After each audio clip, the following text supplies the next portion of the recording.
హల్లెలూయా. దేవుని పరిశుద్ధమైన నామానికి మహిమ కలుగును గాక. ఈ రోజున దేవుడు మనల్ని ప్రేమించి మనకు అనుగ్రహిస్తున్న వాగ్దానము సామెతలు పుస్తకము 24వ అధ్యాయము 14వ వాక్యము. నీ ఆశ భంగము కానేరదు. ఆమేన్.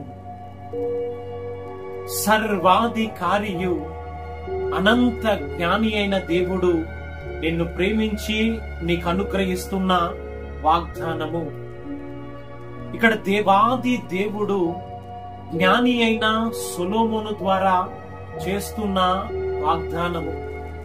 మరి నీ జీవితములో నీవేదైతే ఆశపడుతూ ఉన్నావో, నీవేదైతే కోరుతున్నావో, నా జీవితములో జరగాలని బలముగా ఆశిస్తూ ఉన్నావో, మరి నీ ఆశ భంగము కానేరదు అని ఆత్మ స్వరూపి అయిన దేవునిగా, వాగ్దాన పూర్ణుడిగా నీతోనే మాట్లాడుతూ ఉన్నాడు.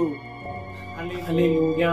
ఈ రోజున ఈ యొక్క సత్యమును, దేవాది దేవుని వాగ్దానాన్ని వింటున్న నీవు, మరి నీ జీవితములో ప్రభు నీకు అనుగ్రహించిన ప్రతి వాగ్దాన ఫలమును నీవు స్వతంత్రించుకున్నట్లు, నీ యొక్క ఆశ ఏమాత్రము భంగము కానేరకుండునట్లు ఆ దేవుని నీవు విశ్వసించి పరిపూర్ణతలోనికి నీవు నడిపించబడి దేవాది దేవుని యొక్క నిత్య రాజ్యములోనికి నీవు నడిపించబడుదువుగాక.